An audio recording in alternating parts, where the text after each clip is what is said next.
soy Fanny Calderón y hoy les voy a presentar mi trabajo sobre el análisis de riesgos mediante el método LOPA aplicado a maquinaria, equipos de elevación, trabajos en altura y procesos de soldadura en la industria petrolera. El objetivo de ese trabajo va a ser demostrar cómo el método LOPA nos ayuda a evaluar los riesgos y verificar si las medidas de protección son suficientes para evitar accidentes graves.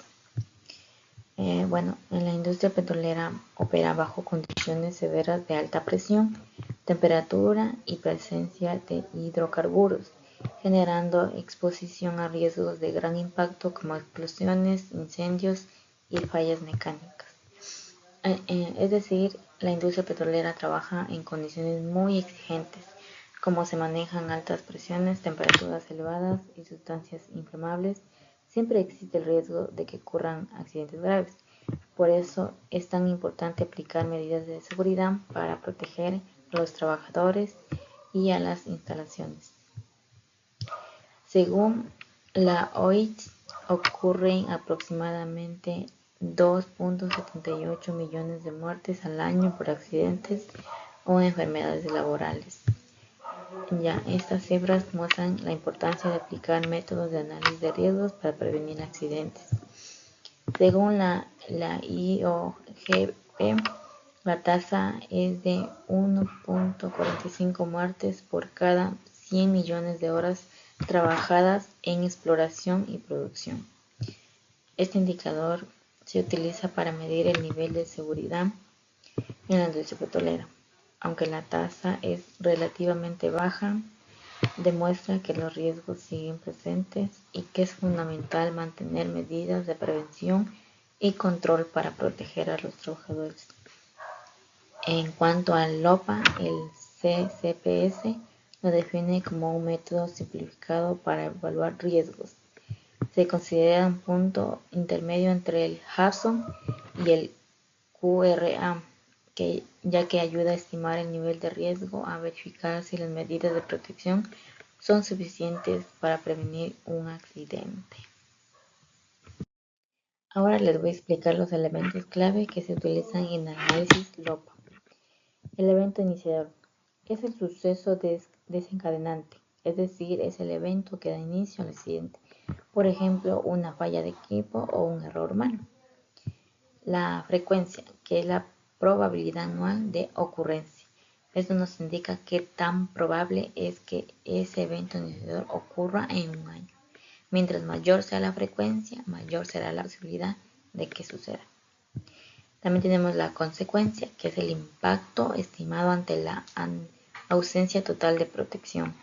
En otras palabras, se analiza qué podría pasar si no existiera ninguna capa de protección. Por ejemplo, podrían producirse lesiones graves, también explosiones o daños importantes a las instalaciones. Y por último tenemos el criterio de tolerancia, que es el umbral de aceptabilidad. Este criterio sirve para decidir si el riesgo es aceptable o no. Si el riesgo supera ese límite, significa que es necesario implementar más medidas de protección. También tenemos el cálculo del riesgo residual, que se obtiene multiplicando la frecuencia del evento iniciador por la probabilidad de falla a la demanda. Esta es la fórmula utilizada para calcular el riesgo residual, la que ven aquí en la parte azul. Esta es la fórmula. Si el riesgo residual calculado es menor o igual al criterio de tolerancia objetivo, el escenario se considera adecuadamente protegido. Capas independientes de protección IPL. En esta diapositiva se presentan las capas independientes de protección conocidas como IPL. Estas capas son medidas que ayudan a prevenir un accidente o a reducir sus consecuencias si el evento ya ocurrió. Las IPL se dividen en dos grupos principales: las capas de prevención y las capas de mitigación. Además, existen criterios de validación que permiten determinar si una medida puede considerarse una IPL válida. Las de prevención. Las capas de prevención tienen como objetivo reducir la probabilidad de que ocurra el evento iniciador. Dentro de estas se encuentran el diseño de proceso, el BPCS, control básico, las alarmas con intervención del operador y el S.IS. Todas estas capas actúan antes de que ocurra el accidente, buscando evitar que el evento iniciador se presente.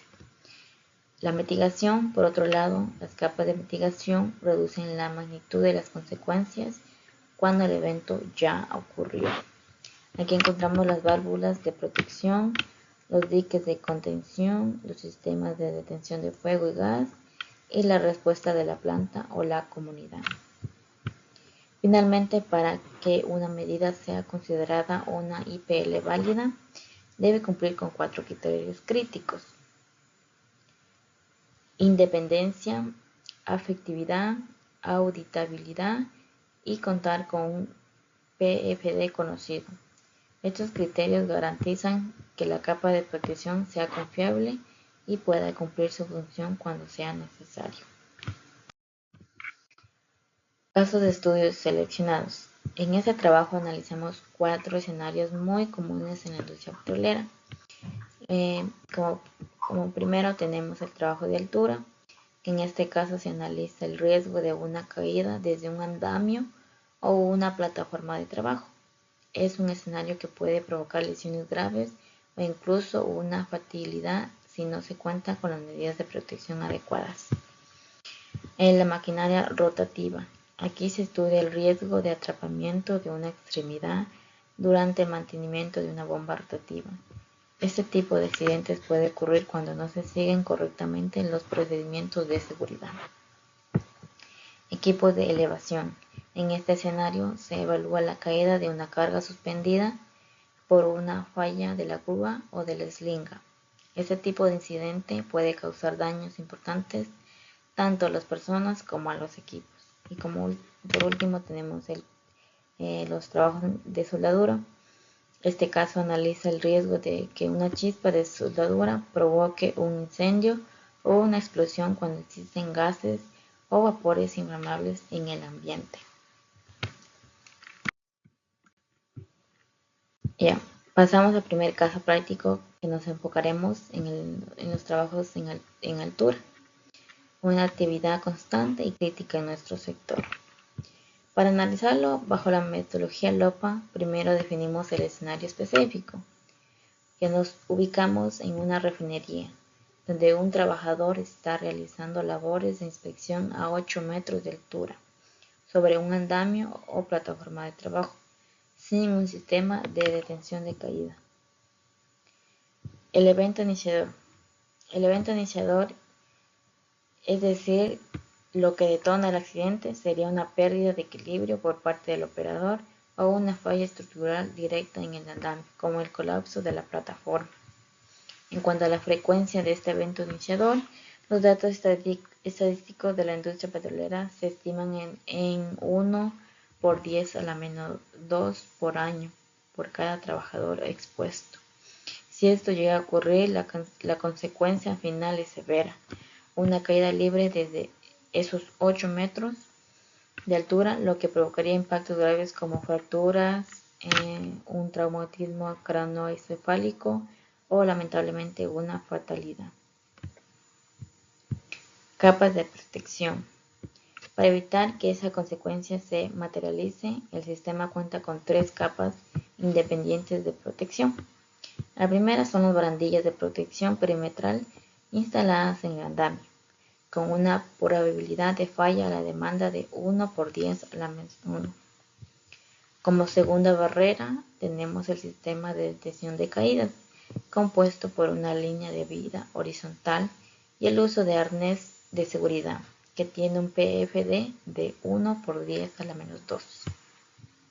Y la última capa, que es de tipo de administrativo, la capacitación del personal y el cumplimiento auditivo de un procedimiento de trabajo seguro con valor de 1 por 10 a la menos 1. También tenemos el cálculo del riesgo residual. Al realizar el cálculo del riesgo residual, multiplicamos la frecuencia de la caída por la probabilidad de falla de cada una de sus 3 capas, que nos da como resultado 1 por 10 a la menos 6 por año. Esto nos da un riesgo residual por año. Al responder preguntas si el riesgo es aceptable, la respuesta es sí. ¿Por qué? Porque el valor obtenido es notablemente menor que el criterio de tolerancia de la industria, que es de 1 por 10 a la menos 5 por año. Bien, a continuación revisaremos el caso 2, que está enfocado en los riesgos por atrapamiento en maquinaria. Para este análisis, el escenario nos sitúa en una estación de bombeo de crudo. Aquí, un trabajador realiza tareas de limpieza o mantenimiento en una bomba rotativa y se aproxima a la zona de acoplamiento del equipo sin contar con los resguardos adecuados. Bien, y como evento iniciador que desencadena el accidente es el contacto accidental con la parte móvil de la bomba.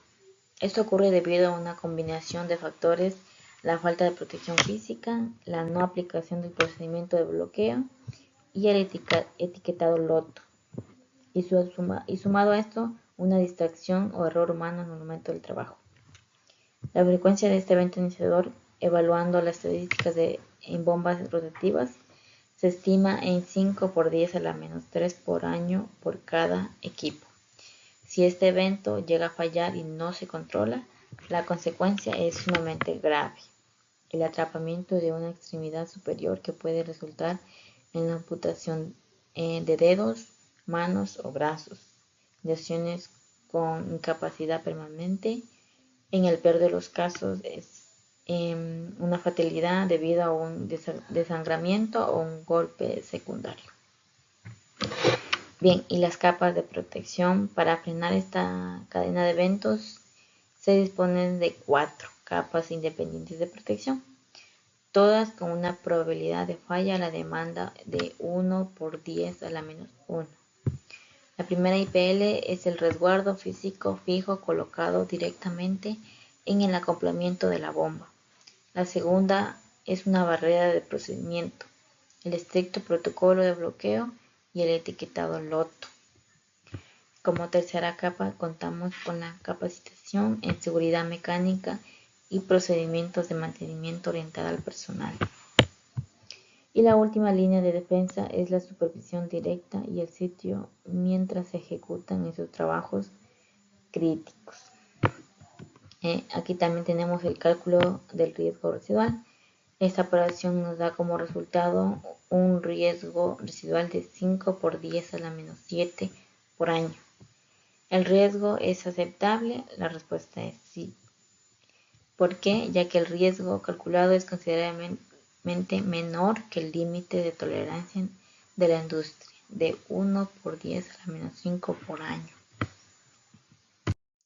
Ahora nos enfocaremos en el caso 3, centrado en los equipos de elevación y el peligro latente de una caída de carga. El escenario nos posiciona en una plataforma petrolera durante maniobras de izaje. Específicamente, una grúa hidráulica está trasladando una válvula pesada de 500 kilogramos. La eslinga falla, desencadenando la caída libre del objeto. Al analizar el evento iniciador, definimos que la falla de eslinga o del grillete puede ocurrir por el desgaste natural o el corte de sus fibras metálicas. También puede originarse por una sobrecarga al superar el límite de capacidad de los elementos de izaje, o incluso debido a una instalación incorrecta, como un nudo mal ejecutado o un ángulo de tiro inadecuado. Para este tipo de fallas en equipos de izaje, la frecuencia del evento iniciador se estima estadísticamente en 1 por 10 a la menos 2 por año por cada operación. De llegar a fallar, la consecuencia es sumamente grave. El impacto de esos 500 kilogramos sobre el personal o los equipos cercanos causaría lesiones graves o fatalidad, daños severos a las infraestructuras de la planta y potencialmente un derrame si la carga transportada contiene hidrocarburos. Capas de protección. Para contener este riesgo, el sistema integra 4 capas independientes de protección. La primera es la inspección visual y prueba de las eslingas antes de iniciar cualquier izaje con una probabilidad de falla a la demanda de 1 por 10 a la menos 1. Como segunda capa, contamos con la certificación anual de todo el conjunto operativo, incluyendo grúas, eslingas y grilletes, con un PFD de 1 por 10 a la menos 2. La tercera barrera consiste en una señalización y colocación de barreras físicas de seguridad para delimitar el área operativa, con valor de 1 por 10 a la menos 1. Y por último, la cuarta capa se enfoca en la capacitación especializada de los operadores de grúas y los riggers o personal de izaje, registrando también un fallo de 1 por 10 a la menos 1. El cálculo residual tenemos el resultado final arroja un riesgo residual de 1 por 10 a la menos 7 por año. Respondiendo a la pregunta si el riesgo es estable, su respuesta es sí, dado que es muy inferior al límite de tolerancia requerido de 1 por 10 a la menos 5 por año. El caso 4.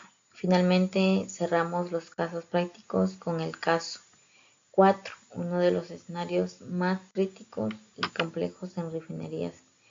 Los trabajos de soldadura y el riesgo de generar una chispa en una atmósfera explosiva. Bien, como primer punto tenemos el escenario que nos sitúa en una operación de soldadura dentro de una refinería, ejecutada cerca de una brida o una válvula que presenta una pequeña fuga de gas inflamable, ya sea metano, propano o vapores de hidrocarburos. La chispa generada por el electrodo de soldadura asciende a esta atmósfera, provocando un incendio o una explosión de gran magnitud. En el evento iniciador, identificamos que todo comienza con la fuga de gas inflamable debido a una brida suelta, un empaque deteriorado o una válvula defectuosa. Posteriormente, la chispa de la soldadura actúa directamente como la fuente de ignición. La frecuencia de este evento iniciador, evaluando las estadísticas de fugas en bridas o válvulas, se estima en 1 por 10 a la menos 2 por año por cada punto de fuga potencial. Si las defensas fallan, la consecuencia es devastadora. La ignición inmediata de la atmósfera inflamable, lo que resulta un incendio masivo, una explosión con una expansiva, múltiples fatalidades y daños estructurales severos en la instalación. Capas de protección. Dada la gravedad de la consecuencia, este sistema cuenta con 5 capas independientes de protección para contener el peligro. La primera es el permiso de trabajo en caliente para soldadura, con un monitoreo previo de gases, registrando una probabilidad de falla a la demanda de 1 por 10 a la menos 1. Como segunda capa, disponemos de detectores fijos de gas en el área, con un PFD de 1 por 10 a la menos 2. La tercera barrera es un sistema de ventilación forzada diseñado para diluir cualquier atmósfera inflamable, con un valor de 1 por 10 a la menos 1. La cuarta capa consiste en un sistema instrumentado de seguridad S.S. que cierra las válvulas de alimentación de forma automatizada al detectar gas, con PFD de 1 por 10 a la menos 2. Y finalmente la quinta barrera es un dispositivo físico, una válvula de alivio de presión, con un fallo de 1 por 10 a la menos 1. Y también calculamos el riesgo residual. Al realizar este cálculo nos entrega un riesgo residual de 1 por 10 a las menos 9 por año. ¿Es aceptable este riesgo? Concluimos que sí, ya que es extremadamente inferior al